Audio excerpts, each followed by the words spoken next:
Hello, this is Governor Arnold Schwarzenegger with another California report. Now, as you may have heard, this week the legislative analyst said that California faces a potential $6 billion deficit in the current fiscal year, which starts in July and goes to end of June next year. Now, there are a few reasons for this. The global economic crisis is still hurting job growth and our revenues. And also, a few weeks ago, the people passed an initiative to say that we can't take certain money from local government. The legislative analyst also assumes that we don't get the federal money that we deserve, since Washington has now its own budget problems. It's also clear that we did not make nearly enough cuts in this budget year. As you recall, I wanted to solve our deficit with cutting $12 billion, while our legislators wanted to cut only $4 billion.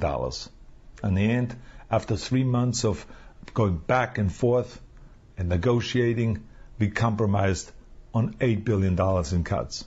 We thought that it was fair. They wanted 4 cuts. I wanted the $12 billion in cuts. So let's settle in the middle with $8 billion. I also used then my blue pencil veto.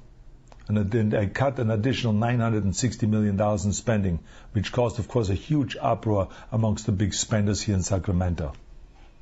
But now we find ourselves facing a $6 billion gap. And I think the legislative analyst is right. We should do something about it right away. In fact, the legislative analyst said that if there's no action taken, California faces a potential $25 billion deficit down the line next year and the year after that. So I will call an emergency special session of the legislature. This will allow us to make immediate mid-year cuts. Some may wonder, why not wait until the next administration? Why not wait until the next governor comes into office? But because we really can't afford to.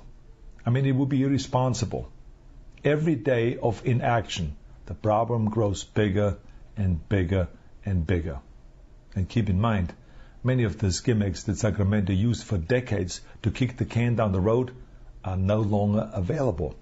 When I came to Sacramento 7 years ago, they balanced budgets by grabbing money from transportation, grabbing money from local government, and grabbing money from pension funds from everywhere.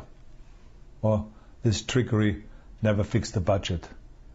It just created more problems and kept Sacramento from facing the reality that we simply are spending money that we did not have. And that's irresponsible. In 2004, I remember we started to tighten that noose. I was out there campaigning for Proposition 57 and 58 in order to prevent borrowing from ongoing programs, and we won with an overwhelming majority. And then we passed Proposition 1A and 42 to make it even harder to steal money from local governments and from transportation. So as you can see, we tightened the noose. And then a few weeks ago, the voters passed an initiative to make it even harder to raise fees. So the noose is now very, very tight. Sacramento has no choice but to face the reality and to make the cuts and finally bring spending in line with our revenues. So I'm going to work very hard on that, and like I said to you, that I'm going to charge through the finish line. There is no such thing as the lame duck governor. I'm going to work for you until the last end and then beyond. So anyway, thank you for watching and thank you for listening.